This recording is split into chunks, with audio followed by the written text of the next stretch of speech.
measures? Can we reverse the damage? Explore the harrowing effects of climate change. It's a wake-up call. Global emergency. Climate Tracker on WION World is One.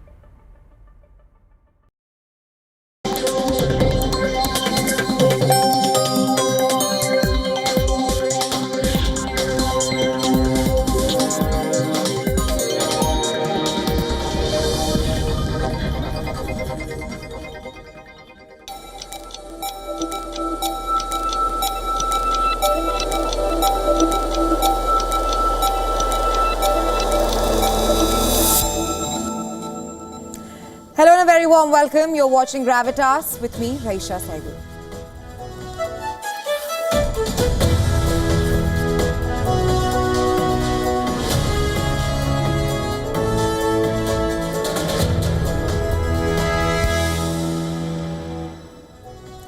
On the show tonight, we will tell you how Pakistan continues to shield and protect hate India killers. And there's growing evidence that Pakistani ministers have on multiple occasions admitted to exporting terrorism.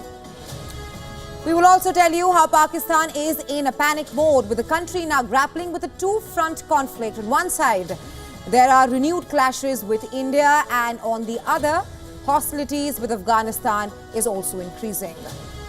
We will also tell you about the Trump administration's first shakeup, with Trump removing Waltz as the national security advisor. All that and a lot more lined up for you on the show tonight. Let's get you started.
Our cover story. Pakistan continues to shield and protect the killers who harbor hatred towards India. It is a fact as if more proof were necessary. Pakistani ministers are gradually admitting to exporting terrorism and shielding terrorists on their own soil.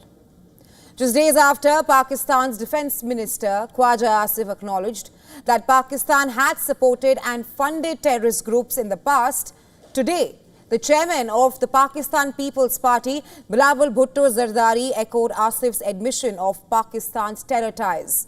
He claims that his country has learned from its mistakes and has made reforms. That's what Bilawal Bhutto said in an interview with Sky News, and I'm quoting Bhutto here. It's not a secret that Pakistan has a past. As a result, we have suffered. Pakistan has suffered. We have gone through wave after wave of extremism. But as a result of what we suffered, we also learned our lessons. We have undergone internal reforms to address this problem, unquote. Bilawal Bhutto is admitting that Pakistan has a past, but does not explicitly state that Pakistan has aided and abated terrorism, providing safe havens for groups such as Al-Qaeda, Lashkar-e-Toiba and Jaish-e-Mohammed. They may say that this is in their past, but the fact is that Pakistan continues to use terror as statecraft against India. This has not changed. The perpetrators of terror are still shielded and protected by the Pakistani establishment. Pakistani lawmakers talk about reforms and taking action against terrorists, but these are just empty words. The reality on the ground is quite different. Allow me to explain. Now, Just days after the Pahalgam terror attack, Pakistan's Markazi Muslim League MML staged an anti-India demonstration in Lahore. This demonstration took place after India took a strong diplomatic stand by suspending the Indus Waters Treaty and downgrading its diplomatic ties with Pakistan. Now, during this rally in Lahore, MML spread falsehoods and its leaders even went on to say they warned of a war. Now, this rally happened in broad daylight in Lahore, the capital city of Pakistan. It gets worse from here. The Markazi Muslim League is essentially a rebranded name for Lashkar-e-Toiba, the same terrorist group responsible for the 2008 Mumbai attacks and several other cross-border attacks in India. Moreover, Hafiz Saeed, the mastermind behind the 26/11 attacks, continues to live under tight security provided by the Pakistani government. His terror outfit has an offshoot called the Resistance Front or TRF, the group behind the April 22nd Pahalgam attack.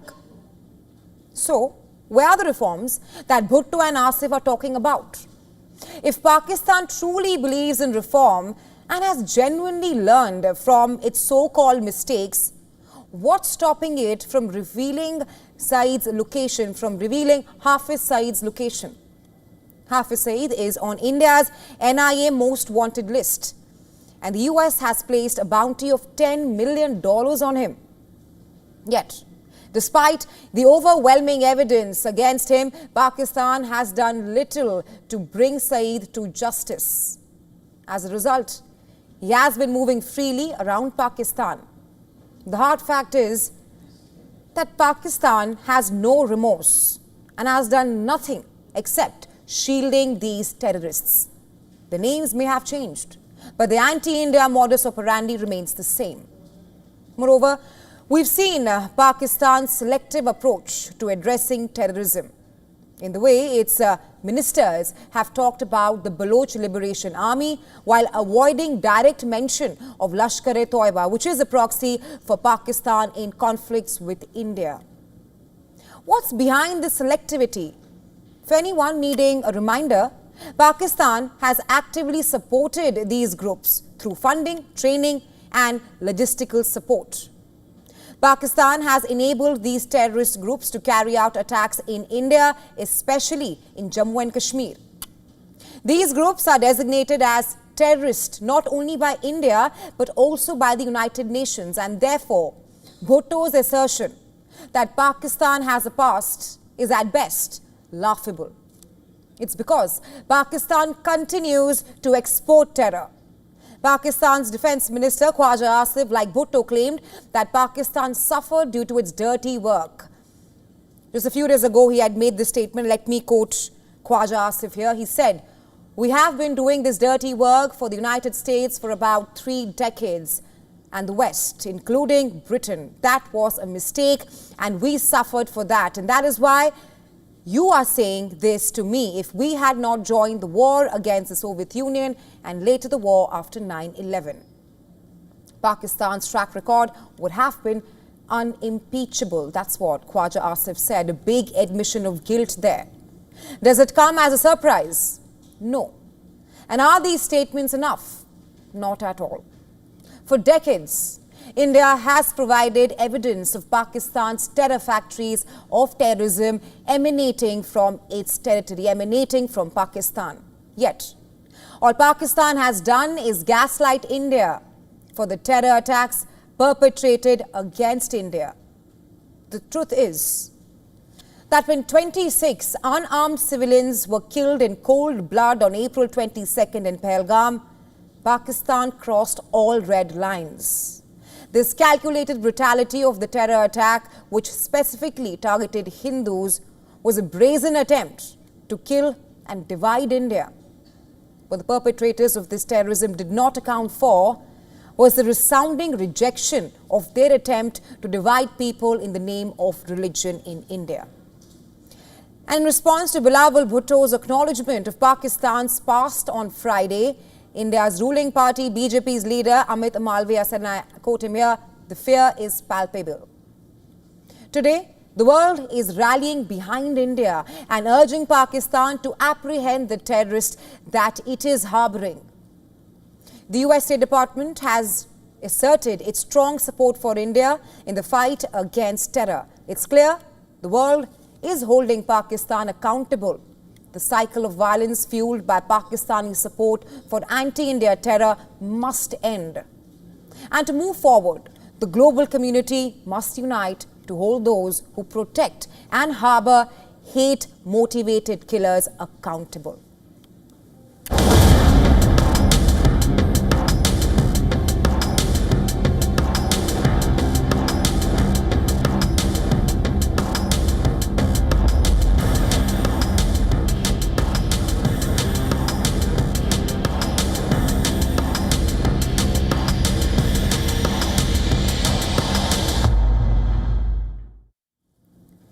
Well, Pakistan is now grappling with a dangerous two-front conflict. On one side are renewed clashes with India and on the other, escalating hostilities with Afghanistan. Tensions have surged following the brutal terror attack in Pahalgam. But Pakistan's troubles don't end just at potential military confrontations. The political scene at home is fracturing further, with internal rifts widening and deep doubts being cast over the military's strategies. And leading the latest wave of criticism is Maulana Fazl-ur-Rahman, chief of the Jamaat Ulema-e-Islam. Rahman accused Pakistan's military leadership of lacking political backing, further adding that the claims of national unity by Pak military are no longer convincing, rather they're just simply hollow.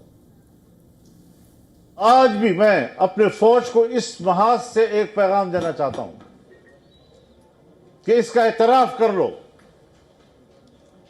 कि मौजूदा सूरत हाल में आपकी पुष्ट पर ताकतवर सियासी कुव्वत नहीं है। आपको भी सियासी कुव्वत की जरूरत है, आपको भी अवाम की पुष्टपनाही की जरूरत है। ज़बानी बयान जारी कर देना कौम एक है, कौम एक है। The Jamaat chief further pinpointed the root cause of the problem, that is Pakistan's steadily worsening ties with Afghanistan. According to him, Islamabad squandered a crucial moment when the Taliban returned to power in 2021. Instead of building ties with Afghanistan, Pakistan distanced itself. While India, on the other hand, according to the Jamaat chief, managed to cultivate deeper ties with the Taliban. He warned that while Pakistan finds unity when it comes to opposing India, it remains deeply divided on its Afghan policy. And Rahman did not stop there. He turned his focus to Pakistan's faltering economy, drawing stark contrast with India's rapid economic rise and the growth of other regional powers. He advocated for a new approach, one that integrates political and economic viewpoints from the military's perspective. India की economy ऊपर जा रही है, China की economy ऊपर जा रही है, बांग्लादेश की इकोनॉमी ऊपर जा रही है, इंडोनेशिया की ऊपर जा रही है, मलेशिया की ऊपर जा रही है, अफगानिस्तान की ऊपर जा रही है, ईरान की ऊपर जा रही है, और इन सब के बीच में सिर्फ पाकिस्तान की इकोनॉमी गिर रही क्यों? Meanwhile, the Pakistan Tehreek-e-Insaf party reignited its demand for the immediate release of its jailed leader, founder and ex-Prime Minister Imran Khan. Party leaders claim Khan is the only figure in Pakistan right now capable of uniting Pakistan at this time of intense external pressure. This call came during a PTI meeting that focused on Pakistan's spiraling security and political crises, and the Afghan front continues to heat up. Early this week, Pakistan's security forces claimed to have killed 71 militants who they said were attempting an infiltration from the Afghan territory into Pakistan.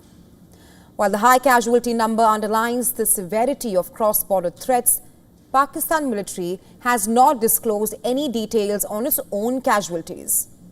With Pakistan's foreign minister sidestepping this issue, rather remarking vaguely that country cannot choose their neighbors. Take a listen. You cannot change your neighbors and you have to deal with them.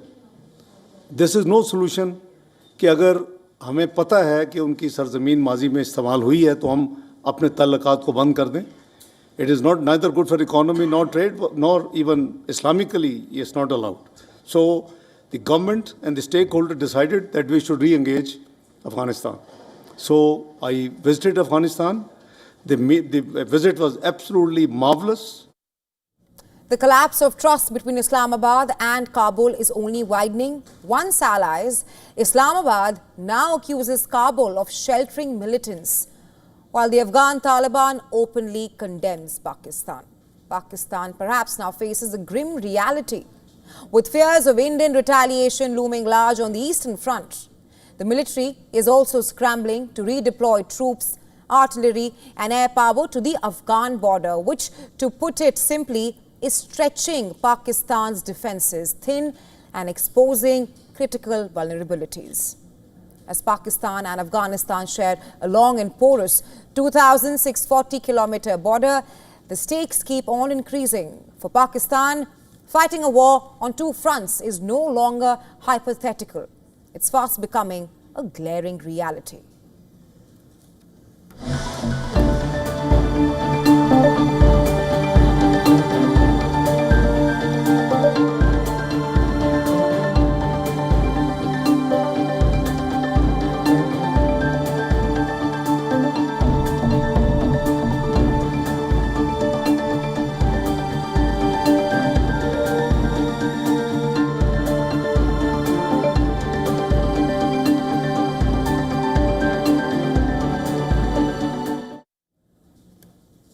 The CIA has released a new propaganda campaign aimed directly at China's Communist Party elite.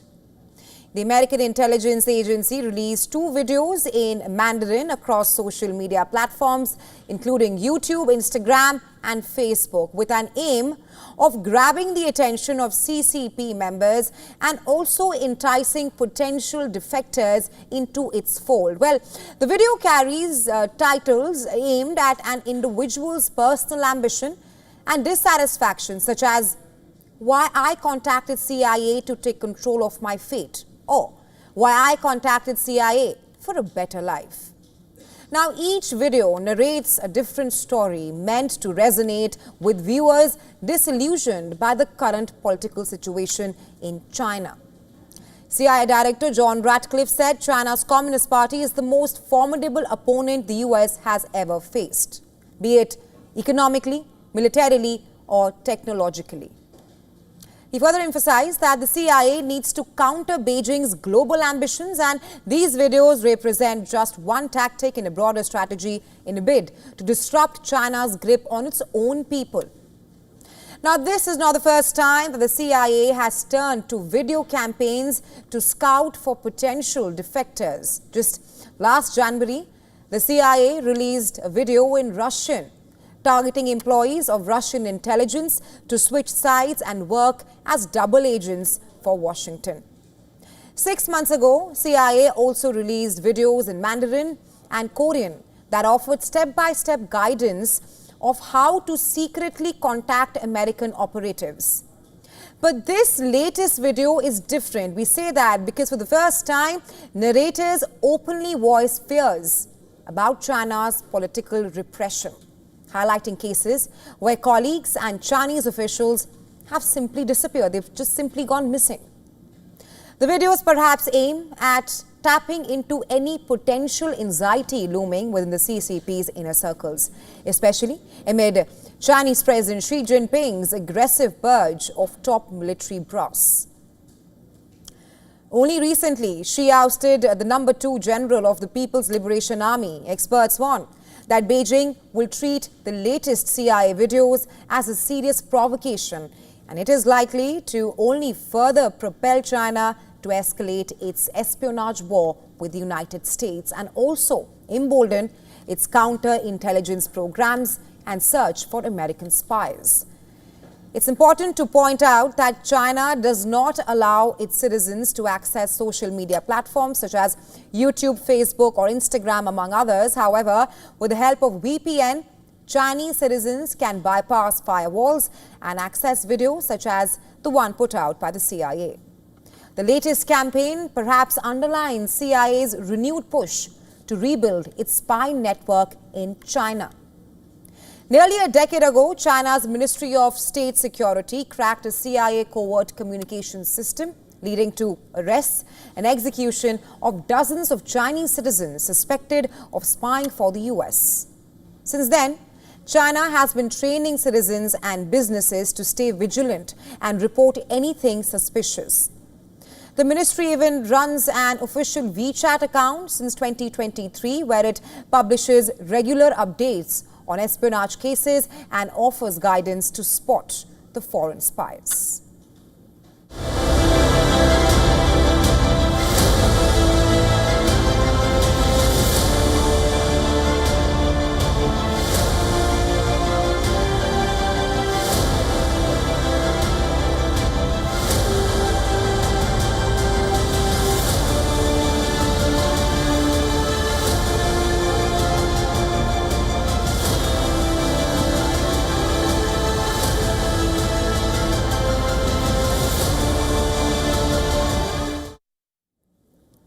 And shifting focus now to Syria, Israeli armed forces launched airstrikes close to Syria's presidential palace in Damascus, accusing the Syrian government of failing to safeguard the country's Druze minority from sectarian conflict.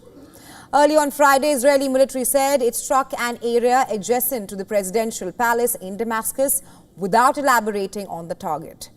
According to Reuters, the target was about 100 meters, that is 330 feet east of the palace's perimeter.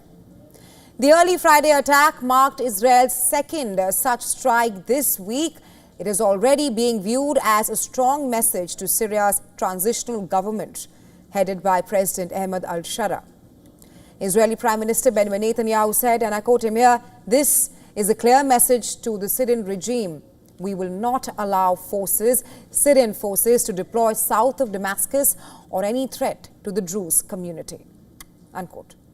The latest IDF strike on Shara's palace follows days of clashes in Syria between Sunni Muslims and Druze minority. It was triggered by a voice recording purportedly insulting the Prophet Muhammad. In the clashes that followed, more than 24 people have reportedly died in towns around Damascus. It has also prompted an initial Israeli warning strike on a town on Damascus's outskirts, which killed one member of Syria's security forces. Israel has escalated its military operations in Syria ever since rebels ousted former President Bashar al-Assad in December 2024. According to reports, more than 100 people were killed this week amid the fighting between pro-government forces and Druze fighters in Syria. The violence has been condemned as a genocidal campaign by Syria's Druze spiritual leader, Sheikh Hikmat al-Hijri. He has called for an immediate intervention by global forces to maintain peace and prevent the continuation of all these crimes. A day before the IDF strikes, Israel's foreign minister urged the international community to protect the minorities in Syria, especially the Druze. In his appeal, he described the new regime as gangs of terror. Israel has also previously called Syria's transitional government a terror group from Idlib that took Damascus by force. And in the last week, Israel has ramped up its support for the Druze minority. The Druze minority are a 10th century offshoot as a branch of Shia Islam. They live primarily in Syria, Lebanon and Israel. And they have been allies of Israel, with many Druze serving in the Israeli military as well.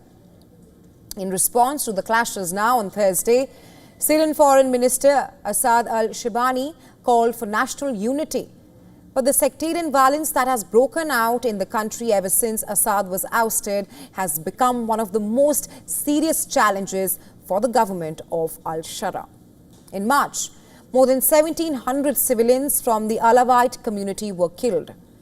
That's in a series of mass killings. The Alawites, who are based near the Mediterranean coast in western Syria, are the same ethnic group as the one that toppled President al-Assad.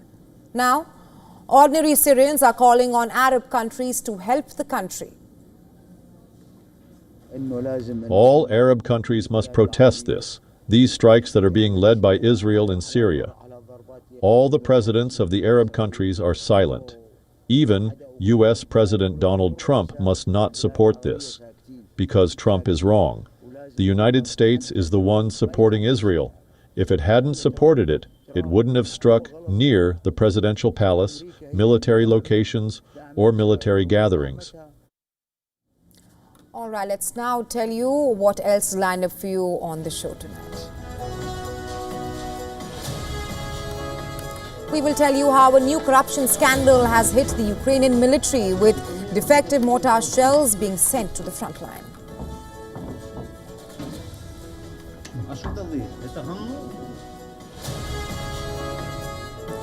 From Bangladesh, we will tell you how religious activism is gaining momentum in the country, with the Islamists eyeing political gains in future elections.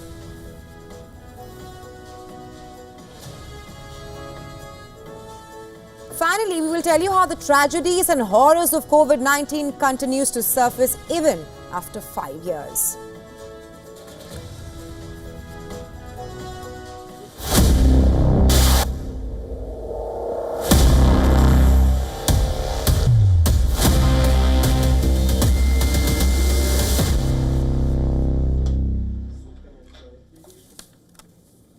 Shifting our focus to another active war zone in Ukraine, where a new corruption scandal has hit the military.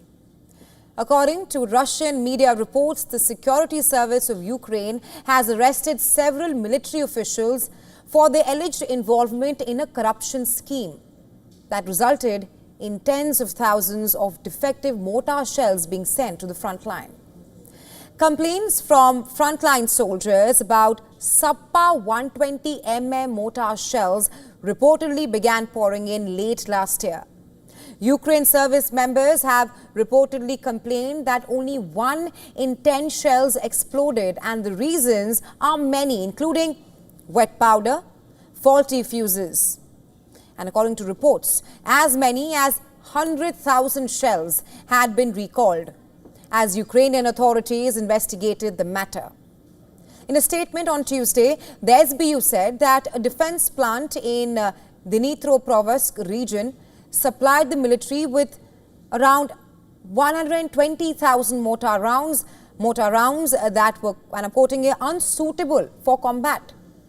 Without identifying the facility, SBU said that it had detained 4 suspects, including the plant's director general, his deputy, as well as 2 military officials who were responsible for receiving the rounds and overseeing the manufacturing.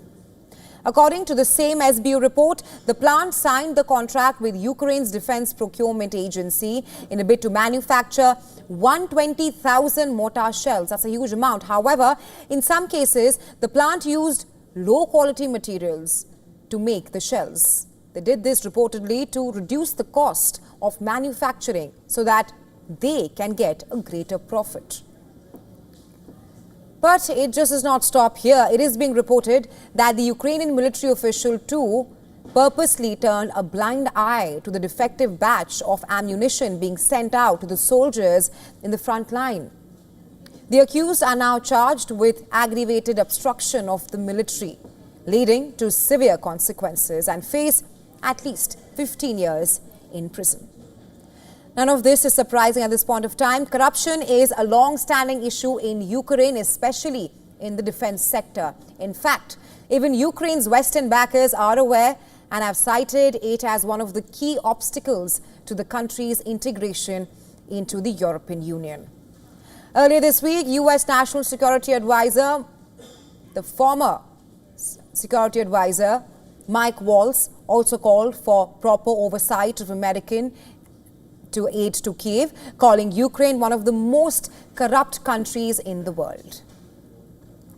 I do hereby declare is duly elected as a Member of Parliament.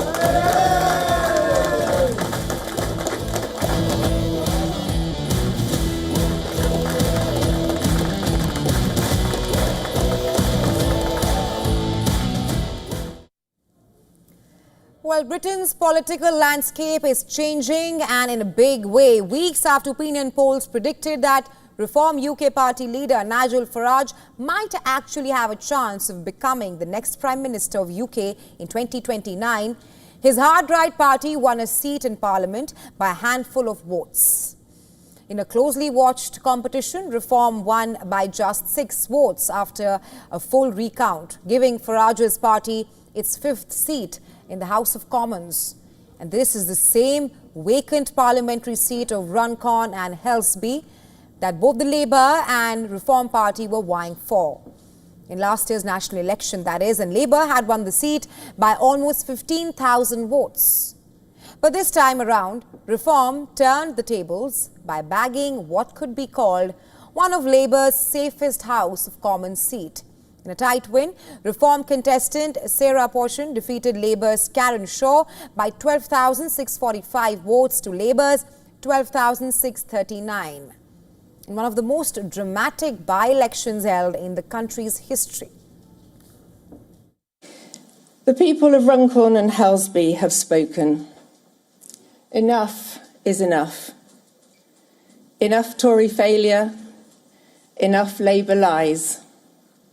And I want to thank every one of you who were brave enough to put a cross against my name on the ballot paper. Well, this is undeniably a big moment for the Reform Party and adds a fresh boost to the Farage campaign. More so, as the recent local elections saw Reform eating into much of Labour and Tory votes. Farage, the man of the moment, hailed the win as a huge night for Reform. He is hopeful that Reform could emerge as a solid rival to both the major parties and also as a real opposition to the Labour Party. Very clear message tonight. In much of this country, if you vote Conservative, you will get Labour. And what tonight does is it embeds us. We now are the opposition party in the United Kingdom to the Labour Party, and the Tories, frankly, are a waste of space. Labour, on the other hand, insisted that by-elections are always difficult for the party in government, and this is a genuine blow to the Keir Starmer government. And with polls suggesting that Reform could win at least 300 of the 1,600 seats up for grabs. The odds seem to be greatly in favour of Farage at this point of time. In the long run, this could also potentially earn him the UK's premiership. That's if his party remains on track. Every one of you who voted for change, every one of you who have put their faith in me as your next Member of Parliament for this constituency, which has such potential, and who have put their faith in Nigel Farage as the next Prime Minister of this great country. The voter sentiment is changing as more and more people seem to be veering away from the traditional two-party system, which perhaps has been dominating UK politics for almost a century now. Elections such as these are proof enough that people's faith in the UK government is dwindling. With Keir Starmer's popularity as the UK PM too taking a hit, the coming days are going to be a litmus test for the Starmer government, not just in terms of earning voter confidence, but also maintaining its position as the ruling party. Since it swept to power in July last year, and no small change could be ignored now, as it could lead to big impacts. While we are on with the United Kingdom, luxury department store Harrods has reported a cyber attack attempt on its systems. This is the third such major incident to hit a UK retailer in just 2 weeks. Marks & Spencer and the Co-op Group were also targeted recently. Harrods says its security team took immediate action as a precaution. Internet access has been restricted across the sites on Friday, but the stores remain open, including the iconic Knightsbridge location and airport outlets as well. The most severe impact so far has been on Marks & Spencer. M&S has been unable to go forward with the online orders for clothing and home goods for 7 days now. This comes at a time when warm weather is driving summer shopping. A ransomware group known as the Scattered Spider that is suspected to be behind the M&S attack. The National Cyber Security Center, Met Police and National Crime Agency are now investigating this. In other news, a coalition of Bangladesh Islamists will hold a mass rally in Dhaka tomorrow in one of the largest public shows of strength as religious activism continues to gain momentum in Bangladesh. Now, during former Prime Minister Sheikh Hasina's tenure, especially the 15-year stint between 2008 and 2024, thousands of Bangladesh Islamists were detained as Hasina took a tough stand against them, following her forced ouster in August last year. The Islamists are now eyeing political gains in future elections. Mohammad Mamunul Haq, Joint Secretary of Hifazat-e-Islam, a coalition of different parties and Muslim organizations, said that the coalition was, in his words, confident about entering the parliament in the next election. Officially, no date has been set for elections in Bangladesh. The last time that the polls were held in the country were in January 2024. That's where Hasina secured a record consecutive fourth term as the Prime Minister. Now, following a student-led movement, Hasina fled to New Delhi in August and has remained in self-imposed exile in India. But ever since Hasina's ouster, Bangladesh has seen a rise of extremism and discrimination against minorities, especially the Hindu community. There have been more than 200 attacks against Hindus in 50-odd districts since the fall of Hasina's Awami League government, including reports of attacks on Hindu families, temples and festivals. With leaders and institutions across the globe not just condemning all these acts of discrimination, but also pulling the Yunus-led caretaker government to failing in a bid to prevent them against the perpetrators. Islamist groups have not only been emboldened since Hasina's departure, but they've also openly advocated for imposing their vision on the wider population. Well, the Joint Secretary of Hifazat-e-Islam said that the group will push to implement Sharia or Islamic law if it comes to power. Allah's rule, Sharia and Islamic law will be established, ensuring a welfare state that will be good for everyone, regardless of their faith. Well, besides minorities, women in Bangladesh have also expressed concerns against the growing presence of extremism in the country. Furthermore, Islamists have also pushed to end what they deem anti-Islamic activities such as music theatres, festivals, women's football matches, among other such cases. While mobs have vandalized religious sites of minorities, besides Hifazat-e-Islam's rally, Bangladesh Nationalist Party and the National Citizens Party, formed by students who spearheaded the uprising against Hasina, will also be holding rallies across the country. And there's a shakeup in Trump's team in the White House. U.S. National Security Advisor Mike Waltz is out. The first high-profile removal of this new administration. And as per reports, his downfall was not just about policy differences. It perhaps was personal, political, and driven by two powerful women in Trump's orbit. We are talking about Susie Wiles and Laura Loomer. Waltz, a former Florida congressman, had been a key player in Trump's early national security strategy. He was seen just days ago flying with the president aboard a Marine One. But when the president boarded Air Force One or for a trip to Michigan, Waltz was left behind. This was a signal that many saw as a red flag. Now, less than 48 hours later, Waltz has been reassigned. He has been sent to serve as the U.S. ambassador to the United Nations. This diplomatic role is being widely viewed as a demotion. While the move may have come as a surprise, behind the scenes, the knives had been out for weeks. Along the way, Waltz appeared to have fallen foul of two of the key women in Trump's team. Reports suggest that Waltz had lost the confidence of Trump's chief of staff, Susie Wiles, the second most powerful figure in the White House. Wiles, as a veteran of Florida politics, had helped bring the congressman into the fold, but within weeks they clashed when he reportedly tried to keep her out of the national security meetings. At the same time, staunch Trump loyalist Laura Loomer had made Walz her target. Loomer had made it her mission to root out anyone she deemed disloyal to Trump. She then released an old video of Walz criticizing Trump during the 2016 campaign, in which he calls Trump a draft dodger and warns voters against him. Well, Walz lost 4 key staffers after Loomer urged the president to fire National Security Council officials for disloyalty. She reportedly she gave Trump a list of dozens of names and examples of why they should not be trusted. Loomer has now claimed credit for Walz's ousting, declaring he had been Loomered. Walz was already short of allies, and his position was made even more unsustainable after it was revealed that he added a journalist to a Signal chat group wherein they discussed highly sensitive military plans.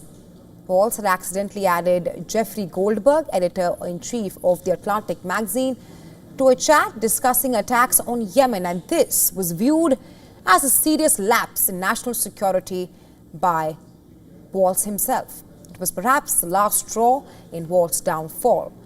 Mike Walz's departure comes just 101 days into Trump's second term, longer than the 22 days it took to lose his first national security advisor in 2017. But critics say that the latest shakeup underscores a White House still driven by personality, politics, loyalty, and power struggles behind the scenes.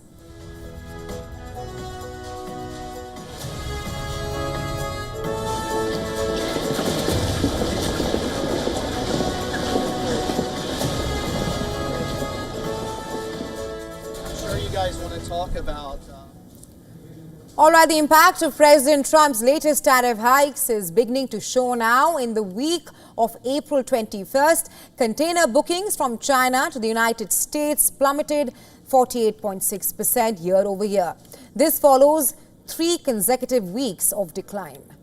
Experts say shippers are pausing mid-cycle to reassess costs, inventory risks and logistics following tariff announcements on April 4th and 5th. Export volumes overall fell 10% in the first 25 days of April, a sharp contrast to the 4% growth seen in March. The ripple effects are being felt across shipping lanes and freight rates as well. The China Containerized Freight Index, the key gauge of shipping prices, has now dropped 26% so far this year. Ocean carriers are now pulling back as well, with more than 25% of trans-Pacific service loops cancelled in late April and early May, an even steeper cut than at the height of the early COVID-19 disruption. Logistics platform Flexport calls it the sharpest contraction in years as exporters brace for higher US import duties and shrinking demand. China's official manufacturing PMI dropped to 49 in April, indicating contraction for the first time in over a year. The sub-index for new export orders fell to 44.7%, its lowest since December. Now, with machinery, textiles and metal goods hit hardest, despite the downturn, some experts forecast that Beijing will respond with policy easing, potentially keeping GDP growth near 5% in 2025. Well, it has been 5 years since the world first went quiet. Borders closed and the COVID-19 pandemic gripped humanity with fear. But the horrors of COVID-19 continues to haunt us even today. It continues to affect lives worldwide. In a chilling discovery this week, 3 German children were rescued from what officials are calling a house of horror. These kids had allegedly been locked inside by their own parents since the onset of COVID-19 pandemic.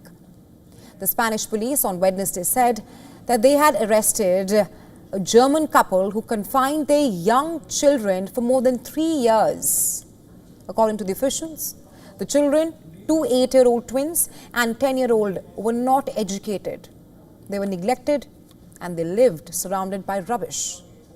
The family was reported to have been living under lockdown conditions since 2021. And that's despite COVID-19 restrictions being lifted in Spain in March 2022. An investigation into the family began after a neighbor filed a complaint about children residing in the home who have not been attending school at all. People living nearby also said that the family were extremely reclusive and never left the house, with food being delivered to the door as if the pandemic was still going on.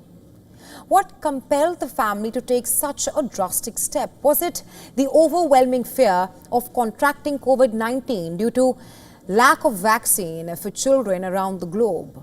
A fear so consuming that it drove them into complete isolation. But in their desperate attempt to stay safe, but what about the children who spent nearly 3 years locked away from outside world? Children who never felt the sun on their skin during play, the joy of a classroom, or the wonder of exploring the nature.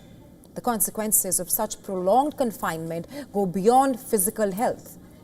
This is not an isolated case. Across the globe, stories continue to emerge of abuse, of unreported deaths, of silent suffering hidden behind pandemic paranoia. Yesterday on the show, we told you about the debate regarding the origins of COVID-19, and tonight, with this case, it has become extremely clear that COVID-19 was not just a virus, it was a curtain behind which unspeakable horrors festered.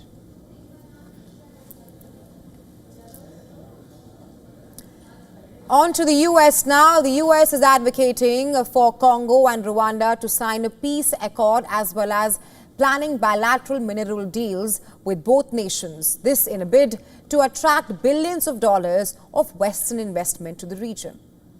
This was shared by President Donald Trump's senior Africa advisor, Masad Boulos, in an interview with the Reuters in the Qatari capital Doha. He said, and I quote him here, "When we sign the peace agreement, the minerals deal with the DRC, it will be signed on that day, and then a similar package, but of a different size, will be signed on that day with Rwanda." The peace accord and minerals deal are expected to be signed at the White House some 2 months from now. The proposed US-supported peace agreement comes at a time when Rwandan-backed M23 continue to advance in Congo. This also marks the most recent wave of violence in a region torn by conflict for decades.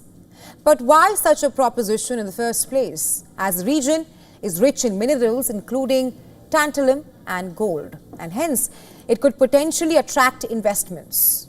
But how will this deal be executed? According to a peace procedure agreed in Washington last week, Rwanda and Congo are expected to submit different drafts of a peace agreement to end violence in eastern Congo once and for all. U.S. Secretary of State Marco Rubio is expected to meet Rwandan and Congolese foreign ministers in Washington soon in a bid to finalize the peace accord. But before that, the Trump advisor said that Rwanda and Congo must finalize bilateral economic agreements with Washington as soon as possible. Now here's the deal. The signing of the mineral deal, now expedited by the Trump administration, would be a half-baked task unless Rwanda and Congo address their respective security concerns. And US has laid some terms and conditions for it as well. What are those? Number one, Rwanda must pull its troops out of Congo and end its support for M23. On the other hand, the US said DRC must address Rwanda's security concerns with militias such as Democratic Forces for the Liberation of Rwanda. And how will the progress of such a thing be mapped? Well, a follow-up committee including the US, Qatar, France, it has been appointed for the job. Like the case for any conflict-riddled area, peace is good as what the leaders make of it. Given the history of tensions in the region, with each side accusing the other of threatening sovereignty and providing military support to armed forces brokering peace, this will be an uphill task. The question is, can the US intervention change that picture? Well, right now, it's too close to tell. A surprise visit at a police station has created a buzz on social media after CCTV cameras captured a leopard casually strolling through a police station in India's Tamil Nadu, calmly inspecting the rooms like a tourist. The footage shows one on-duty officer peeking out from behind a door, then quickly bolting it shut after realizing what walked by. Thankfully, no one was hurt and the big cat made its way back to the forest. Take a look.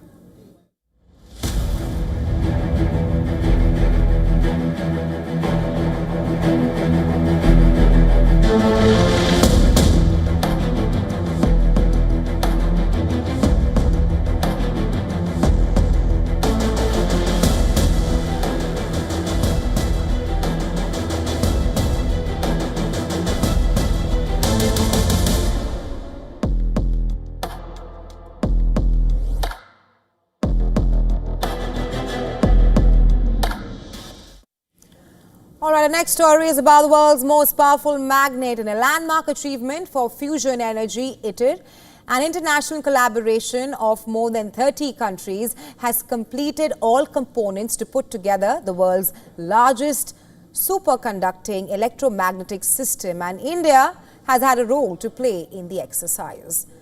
The final component, the last piece of a grand puzzle, was the sixth module of the central solenoid, built and tested in the US, when it is assembled at the ITER site in southern France. The central solenoid will be the system's most powerful magnet, strong enough to lift an aircraft carrier. The central solenoid will also work in tandem with 6 field magnets built and delivered by Russia, Europe and China. What else do we know about it is the fact that the fully assembled pulsed magnet system will weigh nearly 3,000 tons and will act as the heart of a reactor. One can gauge its intensity just from the sheer infrastructure. But where does India feature in this? Well, India is one of 30 countries which will participate in assembling this magnet. This could very much lay the framework for the creation of an artificial sun. Well, this project by the ITER, it has been delayed several times in the past. It now aims to generate clean energy by smashing atoms together at super high temperatures. And if proved to be a success, it can perhaps revolutionize nuclear fusion. This is the procedure that powers celestial objects like the sun and other stars. Well, today's day and age where artificial intelligence writes poems, answers questions and even passes exams, one question remains. Is human intelligence still superior? Well, a new academic study has revealed that while ChatGPT can give us polished and coherent argumentative essays, it still falls short when it comes to the subtle craft of engaging the reader, which is a key element that human student writers handle far better. The findings reveal that human student authored essays were markedly stronger in deploying rhetorical strategies like questions, personal commentary and direct appeals. All these features build a persuasive and interactive connection with the reader. On the other hand, the ChatGPT essays mimicked academic writing conventions, but they were perhaps unable to inject text with a personal touch. Not just that, the ChatGPT version tended to avoid questions and limited personal commentary. They were less engaging, less persuasive, and there was no strong perspective on a topic. However, despite all these gaps, researchers are not dismissing the role of AI in education. Rather, they argue for its responsible integration into teaching. While the debate between human intelligence and AI continues, one thing is sure. An AI app cannot teach a student how to think. That's something no algorithm can replicate. All right, we now slip into a very short break, but we're leaving you with Gravitas Worldview. Thanks very much for staying with us. You are watching WION World this one. Do stay tuned.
Africans worldwide unite in solidarity with Burkina Faso's leader, Captain Ibrahim Traoré, following an assassination attempt and US accusations against him. Traoré's defiance of neo-colonialism and fight for African sovereignty have sparked protests across the continent, demanding leaders to prioritize on their people and reject foreign influence. Following the burial of late Pope Francis, many Catholics are wondering if the Church could soon elect its first black pope. With Africa home to 1 in 5 Catholics, the idea of a pope from the continent is gaining ground. And in Congo, female bonobos team up against males to secure higher positions in their social hierarchy. It's one of the rare times such a strategy has allowed females to come out on top in the animal kingdom.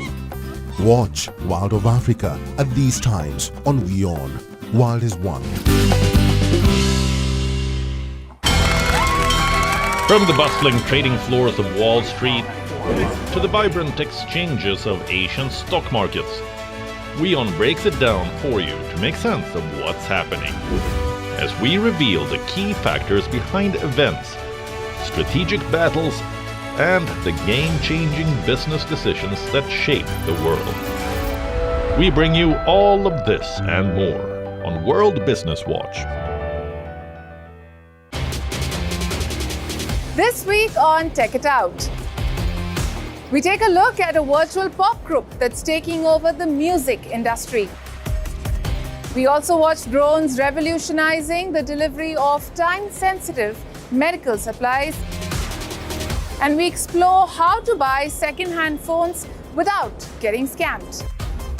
This and more on WION World is One at these times.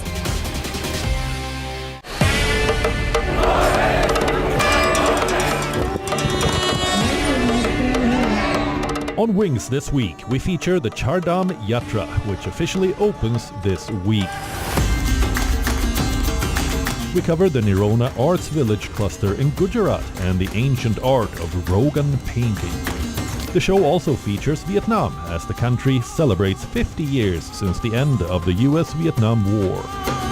And funicular railways from South America to Asia. Only on WION. World is One.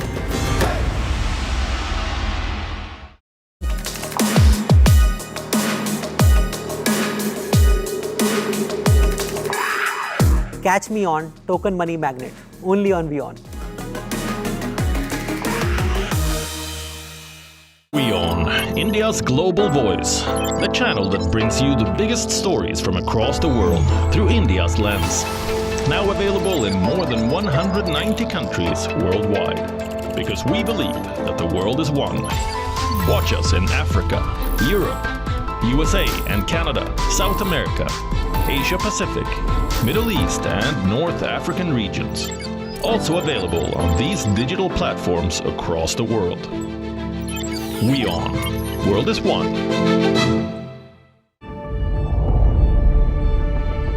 The Earth is sending distress signals. Wildfires, droughts, and melting glaciers. Can we reverse the damage? Explore the harrowing effects of climate change. It's a wake-up call. Global emergency. Climate Tracker on WION World is One.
And welcome back. Thanks very much for staying on with us. You are watching WION Pulse. I'm Molly Gambhir, starting off with a quick look at the headlines.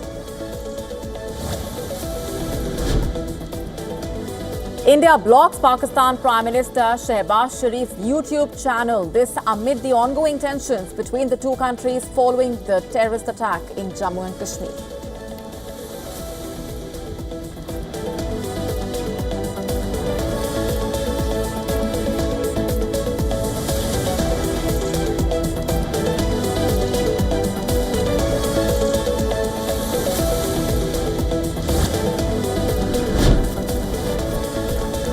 Pakistan Army Chief General Asif chairs a special Corps Commanders Conference in Rawalpindi to discuss the ongoing India-Pakistan standoff.